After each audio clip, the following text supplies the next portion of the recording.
Bueno, vamos a empezar poco a poco hablando en nuestra última conferencia del ciclo. Creo que ya se está conectando gente. Bueno, hoy, jueves 26 de noviembre, presentamos la última parte, la última conferencia de nuestro gran ciclo de conferencias sobre la vanguardia rusa. Hemos presentado tres partes anteriores y hoy vamos a hablar sobre una interesante cuestión, la vanguardia rusa, utopía y revolución. Servirá de conclusión en este ciclo. Voy a hablar un poco tocando todos los temas que hemos hablado en las partes anteriores, o sea, la historia de la vanguardia, el museo de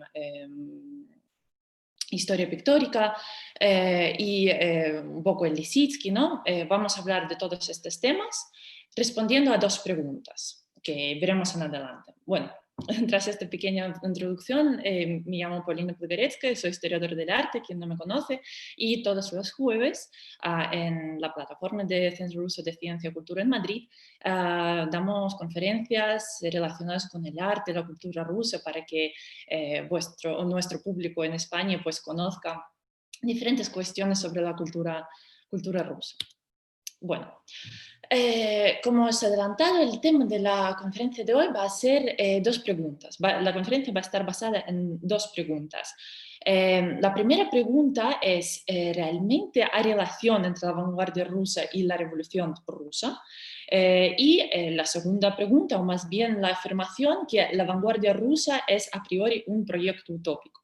Son dos cuestiones, dos preguntas, dos afirmaciones bastante relacionadas entre sí, porque sin revolución no hubiera habido la utopía y al revés, sin la utopía no hubiera habido la revolución. Son dos cuestiones muy vinculadas y a lo largo de la conferencia de hoy vamos a dedicar tiempo a verlo y también, no he dicho al principio, la estructura de esta conferencia. Al principio, yo os voy a contar, pues intentando responder siempre desde mi perspectiva, ¿no? A las preguntas, contar un poco el contexto. Y en la segunda parte de la conferencia os voy a dar, creo que son 4 o 5 ejemplos, ahora me falla la memoria, de los proyectos utópicos de los vanguardistas rusos, de la última vanguardia rusa, de la vanguardia de la década de los años 20 y pues, del año 30. Y estos ejemplos servirán un poco de conclusión de como idea utópica de cómo debe ser la sociedad, la cultura, la vida generalmente en el nuevo estado, pues la Unión Soviética o la Rusia post-revolución. Y estos ejemplos servirán un poco para, en mi perspectiva, para dar como una imagen general y para dar la conclusión a todo el tema de la vanguardia. Y en la última parte os voy a dar unas pautas que pues, podéis seguir en vuestro tiempo libre, ¿no? También hay que decir que los ejemplos de la utopía de la vanguardia, los ejemplos son, pues, ¿cómo decirlo? Pues bastante conocidos, ¿no?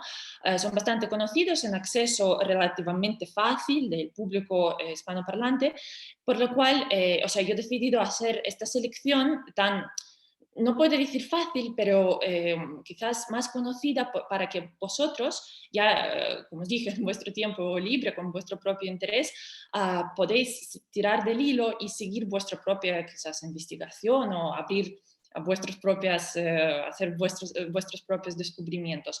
Y creo que esta conferencia está transmitida en YouTube. Mis compañeros del centro van a colgar un link de una carpeta de Google donde os ofrezco los documentos tanto en castellano como en inglés que he conseguido encontrar sobre la vanguardia para que vosotros pues podáis de misma forma investigar un poco, ¿no? Son documentos que he mencionado en las conferencias anteriores y yo pensé que en vez que pues, vosotros vais buscando en la red y tal, pues mejor concentrarlo en una carpeta y pues os ofrezco el acceso libre a esta información. Bueno, ahora que sabéis la estructura y ubicáis más o menos en el espacio, en el tiempo, vamos a tardar como más o menos una hora hablando. Yo voy a empezar respondiendo a la pregunta. Bueno, la revolución y la vanguardia, ¿no? Son términos muy próximos, que viven siempre juntos, parece ser, en la mente de la gente. Son dos eventos, la Revolución de Octubre del 1917 y la vanguardia rusa, quizás por su proximidad histórica, muchas veces pues se asocian, ¿no? La gente dice que la vanguardia rusa es la representación de la revolución. El tema de la vanguardia pues llama mucha atención de los historiadores, tanto nacionales como internacionales. Incluso no se sabe, ¿no? Si el interés viene por el valor artístico o el interés viene por el valor histórico de la revolución, como bien lo notaba un historiador inglés, Edward Carr, de primera mitad del siglo, bueno, del siglo XX, ¿no? Creo que murió en 80 y poco. Él decía que la revolución rusa quizás es el acontecimiento de la historia moderna que causó más especulaciones, más intereses y desde luego es más mencionado pues en la historia moderna, o en la historia del siglo XX, la historia del mundo del siglo XX, ¿no?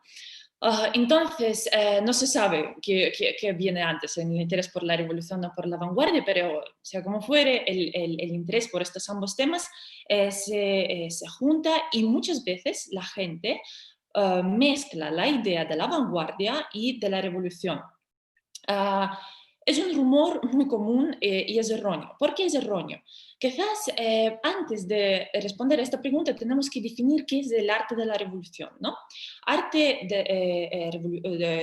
revolucionario puede tener varias connotaciones. La primera connotación es arte con un carácter de rebeldía, un arte que quiere anular la historia del arte previo, ¿no? El arte revolucionario pues lo podemos encontrar en Francia de Courbet del principio de la primera mitad del siglo XIX, lo podemos encontrar en Rusia, lo podemos encontrar en los Estados Unidos, lo podemos encontrar realmente en cualquier parte del mundo, en cualquier punto histórico, arte revolucionario, ¿no? Arte revolucionario con carácter de rebeldía que busca crítica, que busca la ruptura con la historia del arte del pasado, busca encontrar algo nuevo, contar algo nuevo a la sociedad, pero no siempre tiene, no siempre, o más bien nunca, sobre todo si hablamos sobre el arte ruso, no tiene connotación política.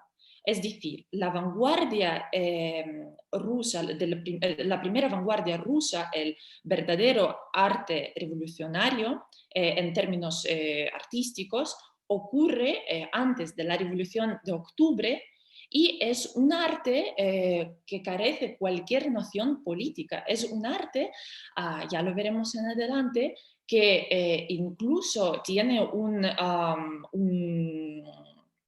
carácter anárquico. Tenemos que acordar que en la primera mitad del siglo XX, en casi todos los centros grandes en Rusia, hubo una revista que se llamaba Anarquista o La Anarquia o Boletín de un Anarquista. O sea, siempre hubo algún vínculo con esta idea más bien de una destrucción, no el cambio, sino la destrucción, ¿no? Es importante subrayar que no proponían un cambio, una ruptura política, sino más bien era una anarquía,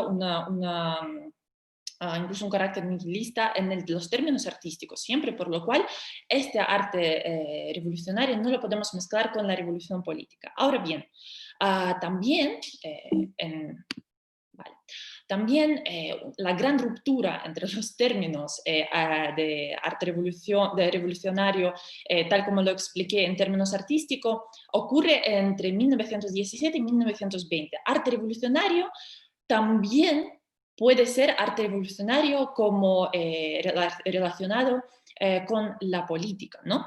Entonces, en esta dualidad del término se ve muy bien se refleja muy bien en el arte ruso de la primera mitad, de las primeras décadas del siglo XX. Y esta ruptura de esta dualidad se ve justo en este cambio digamos, cambio del principio del siglo en la historia rusa que marca con la Revolución de Octubre en 1917, pero obviamente el cambio no es tan abrupto, no pasa justo en octubre de 1917, no, obviamente el cambio tarda. Entonces, este cambio se prolonga en un periodo entendido como 1917 y 1920. Arte revolucionario cambia su perspectiva hacia la política y se convierte en realmente una cosa muy conformista. O sea, es decir, no podemos mezclar arte revolucionario en términos artísticos con arte revolucionario en términos políticos, porque el arte revolucionario en términos políticos es un arte profundamente conformista, porque si hablamos sobre el arte revolucionario antes de la revolución, busca la destrucción del arte. Quizás el ejemplo más claro es el cuadrado negro, cuyo fragmento estoy enseñando en esta diapositiva, el cuadrado negro de Kazimir Malevich, que busca pues, el punto cero de la historia, sobre todo de la historia del arte. Ya no hay más desarrollo, ¿no? Entonces, ¿qué ocurre? Que a mediados a mediados de los años 20, sobre todo, se ve que el arte de la vanguardia política busca pues, transmitir el mensaje de la revolución al público. Entonces, este arte revolucionario político ya no puede ser abstracto, ya no puede ser suprematista, ya no puede ser pura geometría, tiene que contar un mensaje. Ya es un arte, si pensáis, es un arte post-revolucionario, porque la revolución ya ocurrió, la revolución ocurrió en el 1917 y a partir de este momento el arte pues por muy revolucionario en términos artísticos que sea, busca transmitir el mensaje comunista, transmitir el mensaje de la revolución, cómo tiene que ser la sociedad, la cultura ahora a partir de la revolución. Por lo cual, aunque ya lo veremos, que bueno, creo que lo puedo cambiar, aunque veremos que hay una serie de artistas, como por ejemplo el Lissitzky, sobre el que hablé, creo que sí, en la segunda conferencia del ciclo, vamos a ver que, por ejemplo, grupos como Unovis, ¿no? He hablado sobre esto en la segunda parte, quería encontrar esta sinergia entre el arte revolucionario en términos artísticos con el arte revolucionario en términos políticos. Y creo que la esencia de esta idea es este cartel, ¿no? Golpea a los blancos con la cuña roja de Lissitzky.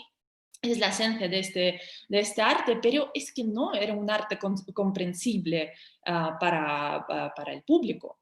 Entonces, la revolución, o sea, los revolucionarios, la gente que provocó la revolución, pues Lenin en primeros rangos, ¿no? Ellos, aunque apoyaban en cierta medida, ahora lo veremos en adelante, apoyaban en cierta medida el futurismo, ¿no? Todos estos artistas de la vanguardia, que como os comenté en la primera conferencia, los vanguardistas no eran realmente vanguardistas, no se llamaban así, sino se llamaban más bien futuristas, ¿no? Entonces, aunque les apoyaban, pero poco a poco pues necesitaban que reflejaran los mensajes del partido de una forma más concreta, de una forma más directa al público, y el arte revolucionario en términos políticos es muy importante, funciona o es pensado para las masas, mientras que el arte revolucionario en términos artísticos, sea vanguardia rusa o impresionistas o no sé, el realismo francés, etcétera, etcétera. Como os dije, que o sea, arte revolucionario está en todas las partes, en todo el mundo, casi en todos los momentos históricos, ¿no?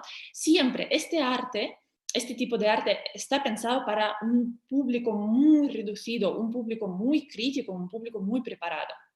Es esta dualidad, ¿no? Y está muy bien vista en la historia del arte rusa del principio del siglo XX. Bueno, como os he adelantado, los artistas, principalmente del grupo LEF, que veis en la revista a la izquierda de esta diapositiva, LEF son el arte del frente de la izquierda, es un grupo literario al quien pertenecía pues, en algún momento Boris Pasternak, Osip Brik, Vladimir Mayakovsky, entre otros. Como os dije, ellos transmitían el mensaje comunista, ellos eran artistas de la vanguardia propiamente dicho, pero compartían tanto las visiones comunistas que pues finalmente empezaron a trabajar en algún momento de la historia, que era el año 23-27, juntos con el partido, ¿no? Intentaban transmitir el mensaje comunista en términos pues, más entendibles, pero aún siendo la vanguardia, ¿no? Entonces, una cosa muy interesante que Vladimir Mayakovsky en el año 24 escribió un poema muy largo, muy extenso, que se llamó Vladimir Ilich Lenin, donde expresaba pues, su amor por el comunismo, por la revolución, por el partido, y describió un poco en términos muy directos cómo era Mayakovsky, cómo debía ser el mundo del futuro, ¿no? Y me parece, o sea, obviamente cogí solo un extracto, que dice Lenin ahora más vivo está que todos los vivos. Es que la poesía de Mayakovsky se lee así como un martillazo, ¿no? Él es nuestro saber y fuerza y arma. Y luego dice, yo al sol leninista me limpio y pro a la revolución navegando sigo. Entonces me parece muy irónico que un escritor propiamente de la vanguardia, del arte revolucionario político, él dedica un extenso poema al gran revolucionario, pero mientras que Lenin estaba muy en contra de los futuristas, aunque o sea, él entendía el valor que pueden tener estos artistas, él entendía que para pues, una revolución política es necesario tener un arte revolucionario, es importante cambiar los mensajes, cambiar la mente de las personas, pero odiaba profundamente a los futuristas, pero bueno, los tenía que tolerar en los primeros momentos. Esta idea del futuro es una paradoja realmente, porque por un lado, poco a poco el partido estaba pues negando la idea de todo este arte demasiado nuevo, demasiado poco comprensible para el público, no quería crear el arte del futuro bueno, básicamente porque la idea principal de los políticos era crear un arte transtemporal que valdría tanto para hoy como para mañana, como para el pasado mañana, ¿no? Entonces, claro, porque también tenemos que entender que la revolución supone un constante cambio. Y si hubieran dejado existir el arte revolucionario que cambia constantemente de suprematismo a constructivismo a otros sismos, es un cambio constante y como lo estaba indicando, voy a parar de momento el vídeo que ahora voy a hablar sobre él. Um, ¿De qué estoy hablando? Ya, que me he cortado el rumbo del relato. Sí, que efectivamente, que la idea del futurismo la idea del futuro, la idea del cambio estaba muy presente en el arte de la vanguardia y lo expliqué en las conferencias anteriores, que creo que en la primera conferencia he hablado de eso, que en estos tiempos, en los primeros años, pues entre 1918 y 1925, se han creado una cantidad de grupos, una cantidad de uniones artísticas, una cantidad de manifiestos, una cantidad de ismos impensable, increíble. Y claro, o sea, los políticos no podían asumir tanto cambio, o sea, tenían que parar, ¿no? Entonces, nada, buscaban el arte transtemporal, querían ayudar a los artistas a formar este arte transtemporal, pero la gran paradoja es que la gran idea del Partido Comunista en los primeros tiempos era la idea del mejor futuro. Y aquí os estoy enseñando una increíble película que creo que dura aproximadamente 1 hora y está en libre acceso en YouTube, se llama El año 11 de Dziga Vertov, se pronuncia de diferentes formas su nombre. Bueno, es un gran director de la vanguardia del siglo XX, imagino que todo el mundo lo conoce. Si queréis profundizar un poco en, no tanto profundizar, sino el sentir la época, ver las imágenes in situ de todos estos grandes cambios y toda esta época histórica, yo os aconsejo muchísimo ver literalmente cualquier película de Dziga Vertov de los años 20, que va a ser obviamente es una película propagandística y hay que entrar en o sea, hay que empezar a ver estas películas suyas desde esta perspectiva, pero son increíbles para transmitir este mensaje. Entonces aquí pues os estoy enseñando un poco la idea de que, bueno, a pesar de que la gente lo está pasando mal, hay hambruna, tenemos que recordar la guerra civil, ¿no? Que entre 1917 y 1922. Tenemos que acordar que son tiempos muy malos realmente. Hay pobreza, hambruna, cierta desesperación, bueno, una época histórica muy complicada, pero todos estos sufrimientos, y era el gran mensaje del partido, todos estos sufrimientos están para el mejor futuro, después de que pase todo este periodo oscuro, ¿no? Periodo negro de la historia, vamos a construir un mejor futuro y más exactamente, como bien sabemos, el Internacional Comunista quería conquistar el mundo hacia 1980, ¿no? Bueno, en fin, que a pesar de que estaban rechazando este arte del futuro, los futuristas estaban al mismo tiempo promoviendo la idea del futuro, ¿no? Entonces, bueno, con este vídeo os quería transmitir esta idea paradójica, ¿no? Asimismo, con estas palabras, con esta noción de futurista del comunismo, de comunismo ruso, quiero introducir la idea de la utopía. Y para introducirla, pues voy a usar la frase de Gustav Spet, que era un filósofo ruso de origen ucraniano del principio del siglo XX, y dijo la siguiente frase que veis en esta diapositiva, que no hay una historia en el mundo que estaría tan preocupada y tan atenta por el día de mañana como la historia rusa, por lo cual la filosofía rusa estaba empapada con la nación de utopía. Son palabras de este filósofo, y de verdad, pues es la nación, el gran espíritu de la época. Y esto lo escribía antes de la revolución. O sea, la idea de utopía, como lo veremos en adelante, estaba mucho antes de la revolución. La idea del futuro estaba mucho antes de la revolución, pero precisamente con la revolución obtuvo quizás la gran importancia, quizás más repercusión, quizás en este momento artistas vieron la posibilidad de realizar sus proyectos. También tenemos que acordar que antes de la revolución esta idea de mundo utópico, del hombre del futuro, del hombre máquina o hombre controlado por gran mente superior, sobre todo se reflejaba en la literatura. De hecho, en la carpeta que os he comentado al principio de esta conferencia, vais a encontrar un pequeño perdón, un pequeño relato de Alexander Kuprin, que se llama El Brindis, del 1906, que se considera como la primera obra utópica de ciencia ficción de la literatura rusa. Es muy cortito, está disponible en castellano, es un enlace que podéis pues, abrir y leerlo en vuestro tiempo libre.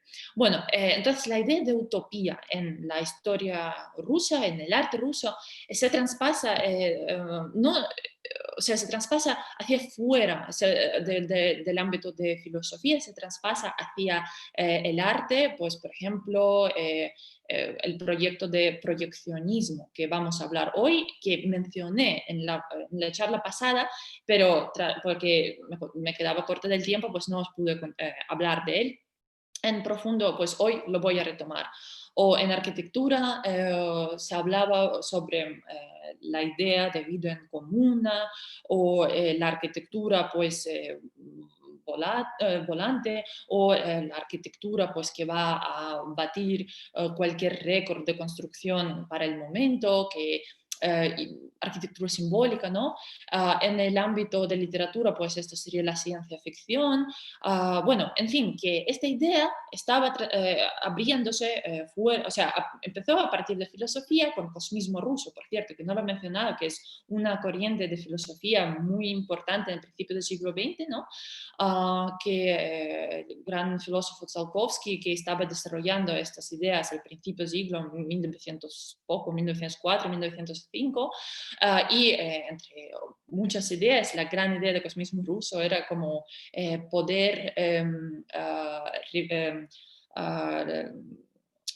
hacer que renazcan la gente, despertar a la gente muerta, o sea, perdonad, estaba pensada en la resurrección de la gente muerta, que no me salía la palabra, en la resurrección de la gente muerta y culminación de la humanidad en que no, al final no vamos a morir y vamos a vivir como hombres máquinas. Así resumiendo esta idea muy corta, ¿no? Entonces, bueno, creo que os he explicado bien la idea de la utopía en la cultura rusa y yo creo que podemos empezar con mi lista de autor, como os dije anteriormente, que es, pues lo seleccioné yo porque me pareció que cada proyecto va a tocar un poco cada parte de la vida, cada ámbito de la vida, ¿no? Un poco arquitectura, sociedad, música, lo veremos, el teatro, en fin. Y quiero empezar cronológicamente y simbólicamente quizás con el monumento a la Tercera Internacional, que es la gran torre de Tatlin que conoce todo el mundo. Esto es un fotomontaje contemporáneo que así se vería esta gran construcción de 400 metros sobre el paisaje de Moscú, ¿no? Bueno, la Torre de Tatlin es un gran monumento constructivista, se considera constructivista, pero realmente con toda su idea utópica y toda su idea pues poco realizable, ¿no? Yo no lo consideraría como tal. Pero bueno, es una torre, como sabéis, que nunca se llegó a construir, solo se conoce la maqueta. Y como dijo el gran conocedor de la obra de Vladimir Tatlin, que se llama Nikolai Punin, voy a leer pues, su cita larga que dice que la principal idea de este monumento se conformó a partir de la síntesis orgánica de los principios arquitectónicos, escultóricos y pictóricos y fue destinada a poner la semilla del nuevo tipo de construcciones que resultan ser el punto de encuentro entre la forma artística y la forma utilitaria. Entonces, esta idea de utilitario, quizás por este término, se considera que esta torre es constructivista porque, como sabemos, constructivismo defendía cualquier objeto que sea útil, que sea pues, cómodo de usar, ¿no? Y entonces la idea o sea, la idea de lo utilitario se transmitía a través de los materiales, sobre todo. Se pensaba construirse con vidrio y acero. Vidrio pues estaría alrededor de la torre y mantendría como un microclima muy agradable. Pero bueno, no se llegó a hacer y esto es tipología de arquitectura cinética. ¿Por qué? Pues porque se mueve. Realmente la torre fue pensada para moverse. Está construida, aquí os comparo, esta torre con un edificio contemporáneo que se encuentra en Brasil, es Ciudad Bollard. Y pues la Torre de Tallinn, como os dije, nunca se realizó y se mantuvo durante mucho tiempo como una pues, utopía propiamente dicho, pero bueno, en los años 90 se ha construido una torre inspirada en esta construcción de Tatlin. De hecho, si metéis en YouTube Ciudad Bollard Brasil, por ejemplo, así, vais a ver el vídeo de muy mala calidad, pero bueno, como explica la construcción de este edificio, ciertas semejanzas con el Torre de Tatlin. Pero bueno, quiero enfocar la atención en la construcción de sí. Como podéis contemplar, aquí os he marcado la estructura que tenéis que fijar mucho en esta fotografía. En la base de esta torre se ubicaría el cubo. O sea, como dentro de esta espiral podéis ver diferentes formas geométricas de base, ¿no? De pilar principal. Entonces, el cubo sería el símbolo del poder central comunista. En el cubo se ubicarían pues, grandes salas de conferencias, grandes salas de reuniones. Luego, en la pirámide se ubicaría el poder ejecutivo del mundo comunista, pues digamos serían los despachos del partido. Y arriba vemos muy malamente, pero creedme que es un cilindro en el que se ubicarían el gran cerebro, la gran máquina propagandística del comunismo mundial, no solo ruso. O sea, la aspiración grande era llegar a conquistar todo el mundo con el comunismo. Entonces, ahí en este cilindro se ubicaría pues la televisión, bueno, televisión no existía todavía, el telegrafo, se dice en español, telégrafo, o los periódicos, etcétera, etcétera, etcétera. Sería gran máquina propagandística. Y luego arriba se ve muy malamente una semiesfera que no se sabe para qué serviría realmente este objeto, pero bueno, ahí está. Y luego arriba, en el techo de la torre, pues habrían diferentes antenas que también formarían una parte visual de la fachada de la torre de Tatlin. Entonces, cada plataforma se giraría en torno de sí misma y, por ejemplo, el cubo tenía que girarse lentamente y tendría que dar el giro de 360 grados durante un año. Luego la pirámide se giraría en torno de sí misma y duraría un mes en hacer el giro. Luego el cilindro un día y la esfera tendría que girarse 360 grados en una hora. Los 400 metros de altura, que para que entendáis la gran máquina que sería esta torre, el Empire State Building en Nueva York, solo son 381 metros. O sea, esto sería más grande que Empire State Building. La altura de 400 metros es el divisible por el mediano terrenal, que es 1 por 10.000, ¿no? Y luego la inclinación de la torre son 23 y 5 grados, al igual que el eje de la Tierra. Entonces, todo está pensado, toda esta torre fue pensada como un gran pilar o un gran tronco de gran árbol comunista. En fin, es un edificio simbólico por excelencia. Y, como os dije, pues inspiró a las futuras generaciones de arquitectos, pero también inspiró a los artistas. Y, por ejemplo, aquí os presento un corto, una animación de Theodore Ushev, que creo que es un director de animación de Hungría, si no me lo equivoco.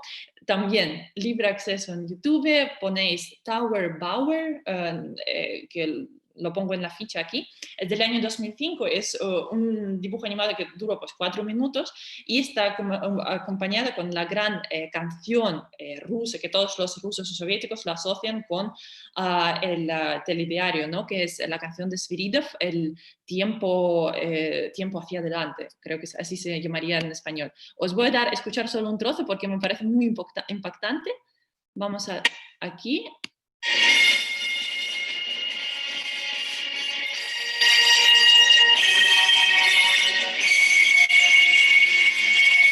Bueno, no sé cómo de bien se escuchan vuestros auriculares, pero más o menos lo entendéis. En YouTube está en libre acceso, por favor, miradlo cuando queráis. Y está inspirado profundamente en la Torre de Tatlin. El siguiente proyecto es proyeccionismo, del que hablé en la conferencia pasada, de la semana pasada. Y este término pretende captar, aquí os pongo, pretende captar la idea del paso radical hacia el futuro, porque viene de la palabra latín proyectos y pues, quiere decir esto. Aquí os presento un autorretrato bastante, ahora que lo estoy viendo, que da bastante miedo, de Salomón Nikitin. Es el fundador del grupo, él formó el grupo que se llama Método, que luego posteriormente se pasó a llamarse proyeccionismo, de la palabra latín, ¿no? En el 1921-22, y toda esta gente sale de las paredes de las aulas de FUTEMAS, que eran los grandes talleres técnicos soviéticos.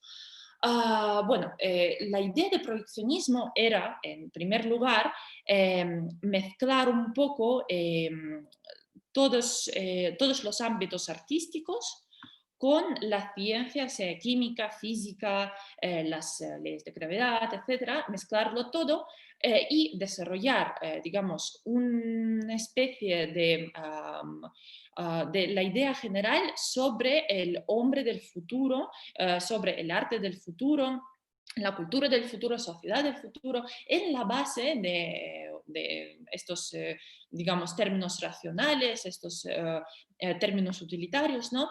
Y la gran también idea era que, digamos, equivaler el arte muchas veces irracional, el arte pues incluso abstracto, equivalerlo a la matemática y la aritmética. O sea, básicamente todo el arte sería una fórmula, todo el pensamiento humano sería una fórmula y la verdad, pues todo sería básicamente, todo se cabría en las fórmulas de racionalismo, ¿no?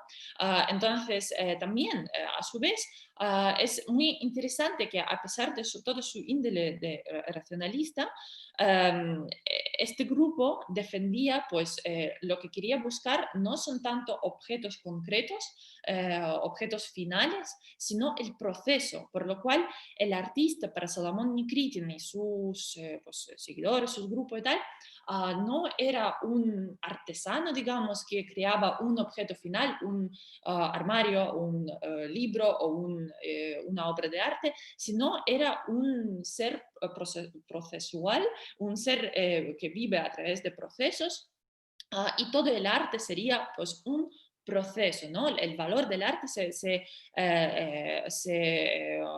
mediría a partir del proceso, el relato del proceso, siempre racional, eso sí, siempre pues con las fórmulas matemáticas, etc.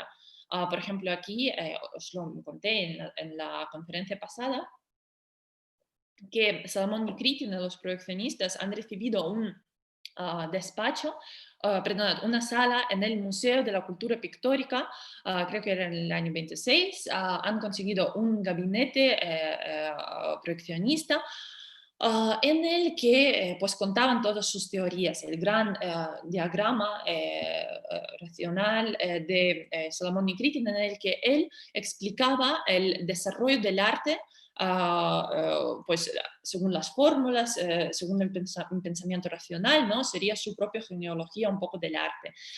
Y en los otros diagramas, que una de ellas yo veo que está de muy mala calidad, es que cuando lo veo en la pantalla pequeña se ve diferente. Bueno, perdonad, que bueno, los diagramas que vemos aquí son, digamos, sus estudios sobre el sentimiento del color y el sonido, o sea, cuando el color equivaldría al sonido y cómo lo escucharía o lo vería una persona. Un estudio muy complejo, realmente pues hay ensayos escritos sobre proyeccionismo en ruso y son ensayos muy largos, muy filosóficos que pues necesitan su dedicación de tiempo, ¿no? Pero bueno, os cuento un poco brevemente sobre estas grandes ideas. Y claro, él tenía muchos seguidores, como os digo, que del mismo modo que la idea de utopía no era solo de un, digamos, solo se desarrollaba dentro de un marco filosófico, se desarrollaba en diferentes marcos, pues del mismo modo, proyeccionismo no solo se reflejaba en pintura, sino intentaba penetrar con todos los pues, momentos de la vida, momentos de la cultura y yo creo que el gran digamos, la quintesencia de todo el proyeccionismo era el teatro de proyeccionismo, donde pues era como, se construyó en forma de talleres y la idea era desarrollar el mundo del futuro a partir de diferentes proyectos proyeccionistas, que por ejemplo, las exposiciones dedicadas al movimiento de Alexei Gostov que vemos a la izquierda. Luego en el centro, ahora hablaremos de esto, las sinfonías de ruido de Arseny Avramov y también digamos, los procesos de mezclar la ciencia y la música, la física y la música, cambiar, revolucionar realmente la música y crear los primeros ejemplos de música electrónica con Lev Sermen, que vemos su Sermen Box, de que también hablaremos ahora. Bueno, entonces en este teatro proyeccionista que perduró pues, entre 23 y 32, tenía forma de talleres. No he encontrado muchas fotos realmente de este teatro, por eso no los incluyo, pero para que entendáis, tenía forma pues, de talleres donde los actores digamos, experimentaban diferentes procesos psicológicos, diferentes entrenamientos psicológicos y físicos para proyectar al público la idea del hombre del futuro, el hombre máquina, y bueno, básicamente funcionaba así. Y luego, antes de enseñar este vídeo, junto con el teatro de Sergei Eisenstein, que se llamaba el primer teatro obrero de Proletkult, y el teatro de proyeccionistas, ellos han desarrollado la idea de sinfonía de ruido, al que viene este vídeo.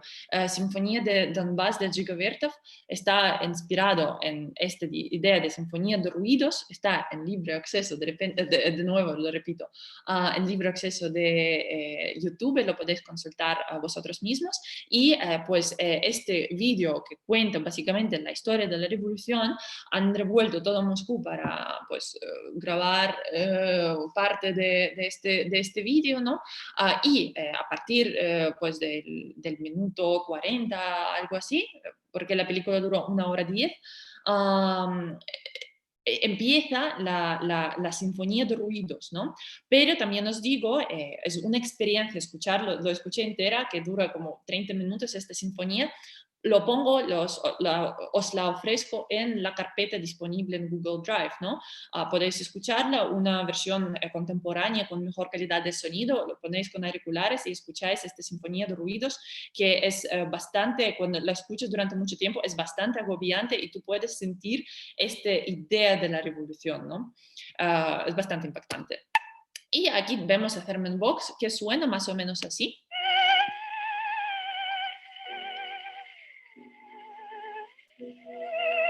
¿Vale? Suena más o menos así, que parece un poco violín, pero bueno, realmente es uno de los primeros ejemplos de la música electrónica con los instrumentos eléctricos, que pues Termin Box básicamente funcionaba con un campo electromagnético que yo no sé exactamente pues, cómo exactamente se construía, pero la idea era que con las manos crea como un campo electromagnético y lo estaba tocando y las notas se ubicaban pues en el aire, ¿no? Sobre este campo electromagnético. Es bastante sorprendente ver. Bueno, luego regresaré al Termin Box, no lo olvidéis. Vale, y el siguiente proyecto es La vida en comuna, que resume también un poco la vida idílica del comunismo absoluto, del estado de comunismo, ¿no? La vida en comuna, que es un proyecto fin de grado, como se llamaría hoy, TFG, pues un trabajo de diploma de Nikolai Kuzmin, que ocurre que en 1928, muy inspirado por la obra de Anatoly Lunacharsky, de quien también hablé en muchas ocasiones en este ciclo, que era digamos, el gran ministro de Cultura y Educación en Rusia post-revolución, ¿no? Él escribió el gran tratado sobre la vida diaria, básicamente un extenso ensayo sobre cómo debe vivir el hombre comunista en el nuevo mundo post-revolución, cómo debe organizarse la familia, el trabajo, etcétera, etcétera, etcétera. Un tratado bastante invasivo en la vida privada, pero bueno, la gente del momento estaba muy inspirada por estas ideas y Nikolai Kuzmin no es una exclusión, sino incluso destaca de todos, ¿no? En el año 1928, también siguiendo con el eje de sus inspiraciones, en el año 1928, en el sur centro de Rusia, muy lejos de Moscú. Si ahora miramos en Google Maps, está como a 4 horas en avión desde Moscú, que es una importante distancia, ¿no? Se forma una pequeña ciudad minera de Angera-Sudjensk en 1928. Entonces, Kuzmin conoció sobre esta ciudad de una u otra forma, viajó ahí, entrevistó a la gente y se quedó absolutamente horrorizado por las condiciones en las que vivía la gente, las pésimas condiciones, un desorden absoluto, en fin. Entonces él proponía en su trabajo de diplomacy la vida en comuna, tomando de base la ciudad de Angera-Sudjensk, que es una ciudad muy micro que ni siquiera se ve en el mapa si no hacéis el zoom en Google Maps, ¿no? Bueno, entonces, ¿cuál ha sido la idea de todo su proyecto? La idea era que había que dividir la sociedad en diferentes grupos, es decir, los niños, o sea, los bebés, los más pequeños, vivían en una parte de los edificios. O sea, toda la ciudad sería muchos edificios de esta forma, como puedes contemplar en la diapositiva. En un edificio vivirían los bebés separados de los padres, que serían criados por diferentes niñeras, ¿no? En el siguiente edificio, cuando se crecerían, los niños se transferían a otro edificio para la gente de los niños de escuela, y ahí se crecerían hasta llegar a la edad de ir a la universidad, que en Rusia de aquel entonces eran como 16 años aproximadamente. Entonces se pasarían a otra ciudad de los universitarios, y luego después se pasarían a una ciudad pues de la gente adulta para formar sus propias familias, etcétera, y luego serían las casas de los ancianos. Entonces, dividiendo así de una manera bastante angustiosa, en mi punto de vista, la sociedad, la gente viviría, pues dormiría, básicamente la casa serviría para dormir, y toda la vida en común se realizaría realizaría en las zonas comunes. Por ejemplo, el baño sería común, la cocina, la gente comería en una especie de comedor público. Bueno, toda la vida, en fin, todos vivirían juntos, ¿no? Y a las celdas, porque eran micro, estaban pensados como micro, la gente iría solo a dormir. De hecho, no es un proyecto hasta completamente utópico, porque recordaremos que en la Unión Soviética habían comunas, ¿no? La gente vivía así en los primeros años stalinistas. La gente vivía de esta forma, obviamente sin separar a los niños de los padres y sin haciendo estas barbaridades, pero la gente vivía en unas habitaciones pequeñas y pues compartía su vida en los comedores, en los diferentes estudios, salas, etcétera, etcétera, etcétera. Es un caso famoso. Y lo destacante, lo que destaca de este proyecto es que toda la vida del ser humano tan compleja, ¿no? Tan llena, se tenía que dividir en 7 categorías y nada más ni nada menos que 7 categorías. Todo estaría muy racionalizado. Entonces, las categorías serían el descanso y recuperación de energías. El segundo, la comida. Luego, la vida sexual, creación de niños, desarrollo físico-cultural, servicio de limpieza e higiene y servicio médico. Entonces, toda la vida se separaría en estas 7 categorías. Un proyecto bastante interesante, pues que recibió mucha repercusión en su momento. O sea, el gran auge de este proyecto ocurrió en 1928, cuando ha sido creado, en 1930, cuando ya los artistas cada vez menos tenían libertad de expresión y crear este tipo de proyectos. Y Se publicaron diferentes ensayos de este proyecto, pero en el año 1932 Kuzmin llegó pues, le empezaron a llamar formalista. Bueno, el término formalista lo expliqué anteriormente, que se refería al arte, sobre todo el arte abstracto, el arte incomprensible, el arte, pues, todo lo que supone arte revolucionario artísticamente, lo recordamos, ¿no? Entonces le acusaron de utopista, formalista y de todo. Dejó de crear durante tiempo, no le mandaron al campo de concentración, al campo laboral, y siguió haciendo unos proyectos relativamente novedosos, pero sin digamos, esta aspiración utópica. Su proyecto, pues en parte inspiró a otro proyecto, el último proyecto de la lista, que son las ciudades volantes, que vamos a hablar aquí, que pertenecen pues, a un arquitecto, Georgi Krutikov, y él los presentó también como un trabajo fin de grado, un trabajo de diploma, hacia en 1930 y 1929. La verdad de este proyecto, a pesar de toda su novedad y un proyecto bastante interesante, bueno, quizás no se conserva tantas cosas como se podrían haber conservado. Pero bueno, la gran idea de este proyecto y quizás de toda la arquitectura de este momento se podría resumir en una frase de un historiador de arquitectura suizo, Siegfried Giedion, que hablaba sobre la creatividad social, es decir, que la arquitectura y los arquitectos tenían que ser los creadores de la sociedad.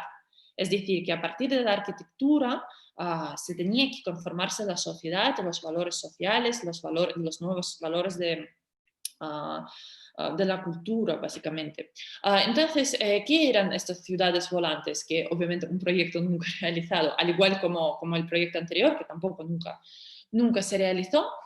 Eran unas ciudades satélites de la Tierra que tenían pues esta forma circular y toda la vida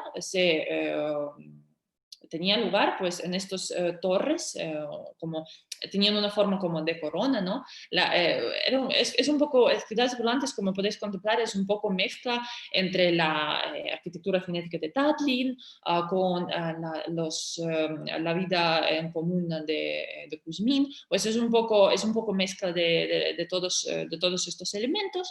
La gran hincapié, a diferencia, por ejemplo, con Kuzmin, Krutikov daba al transporte. Obviamente, la tierra, no lo he mencionado, la tierra se pensaba como dejar, o sea, se pensaba que la gente tenía que abandonar la tierra porque en la tierra ubicaría solo las fábricas, ¿no? Se convertiría en un lugar de las fábricas y la vida perfecta se llevaría a cabo pues, en estas ciudades volantes. El transporte que yo hablé al principio fue pensado como en una especie de cápsulas. De hecho, ahora estoy imaginando que sería como en El Quinto Elemento, esta película de Bruce Willis, pues yo imagino que el proceso de moverse por la ciudad sería más o menos así, ¿no? En estas cápsulas. Entonces, aparte de la ciudad, él también imaginó un poco el transporte del futuro. Sí, y es un proyecto obviamente inspirado en el cosmismo, en la filosofía del cosmismo ruso. Y aquí os quiero presentar una película súper interesante de la que voy a hablar en adelante en mi lista de autor que ver sobre la vanguardia, ¿no? Ángeles de la Revolución. Entonces, en un pasaje, en una parte de la película, están hablando sobre una ciudad, Saturni, de otro, digamos, arquitecto futurista ruso, que ahora no me sale el nombre.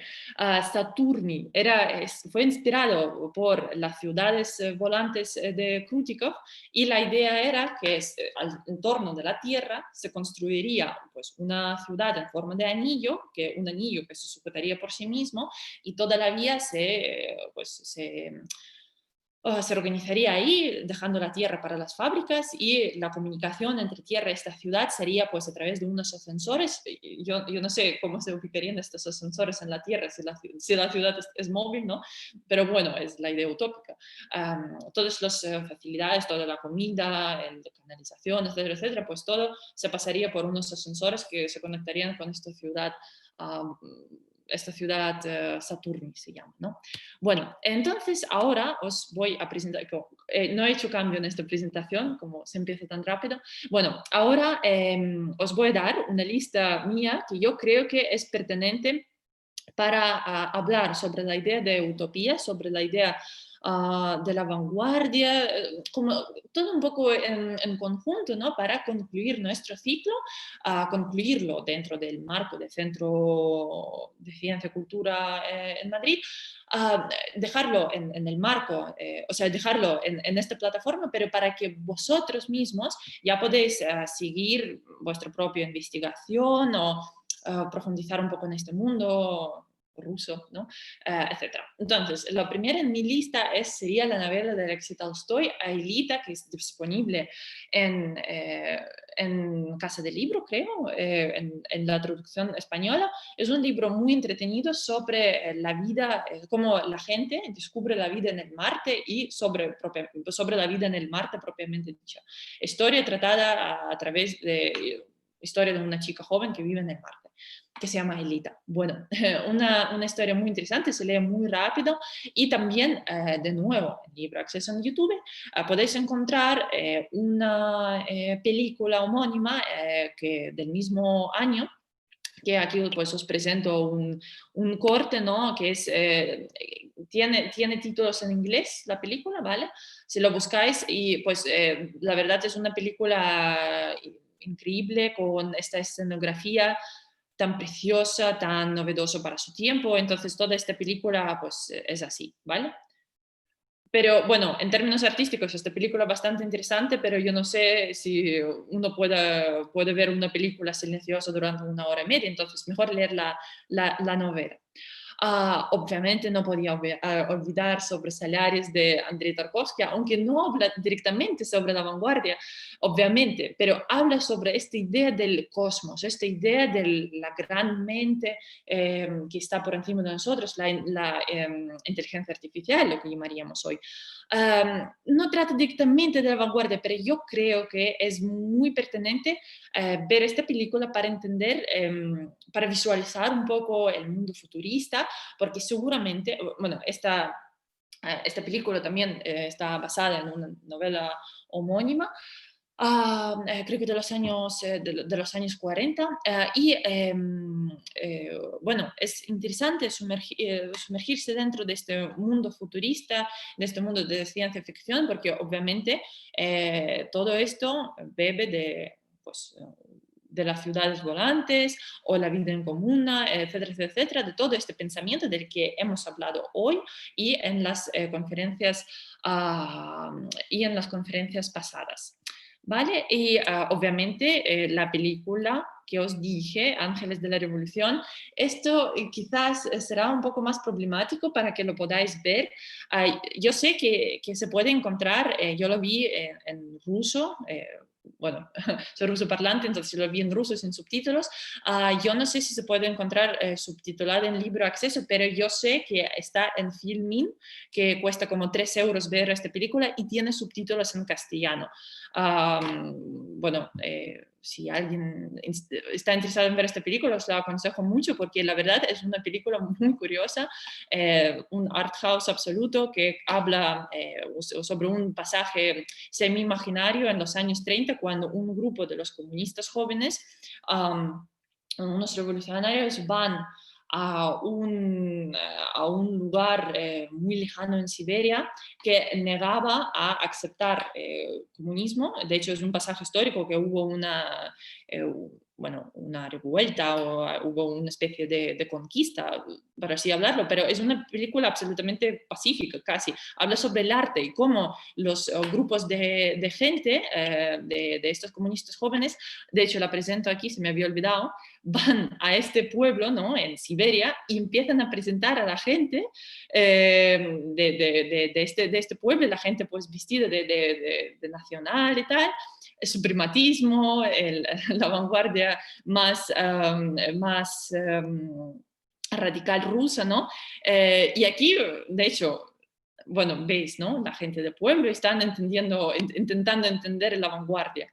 De hecho, bueno, es una película muy interesante, pero bueno, va un poco en contra del argumento que hemos sacado en esta conferencia, que realmente es un gran error relacionar la vanguardia rusa en su, digamos, totalidad con la revolución, porque como os he hablado en la primera conferencia, y con esto concluyo, la vanguardia rusa, obviamente, tiene un obvio vínculo con la revolución, pero es un periodo en la historia del arte ruso, tan amplio, tan complejo, que trata o sea, empieza desde aproximadamente 1907 y se termina en 1932, o sea, son casi 3 décadas de desarrollo artístico que no se puede ciegamente o erróneamente vincular solo con un pasaje histórico. La vanguardia rosa es mucho más que la revolución política, es mucho más. Bueno, con esto concluyo y os invito a ver otras conferencias de este ciclo. Ha sido un placer presentar este tema. En diciembre vamos a empezar otros temas relacionados con la cultura rusa. Y con esto quiero culminar mi presentación, mi ciclo, y he visto que alguien ha levantado la mano, yo no sé cómo verlo, voy a intentar a ver los comentarios, si es que habéis tenido algunos. Yo no sé cómo hacerlo, pero en YouTube están disponibles están disponibles los comentarios, están disponibles pues, debajo del vídeo. Nosotros los vamos a leer, yo lo voy a leer pues mañana cuando esté disponible el vídeo. Tenéis todo el acceso, podéis preguntar lo que queráis y voy a tener, pues, voy a estar muy contenta con poder contestarles a vuestras dudas y preguntas. Y con esto termino. Muchísimas gracias y buenas noches.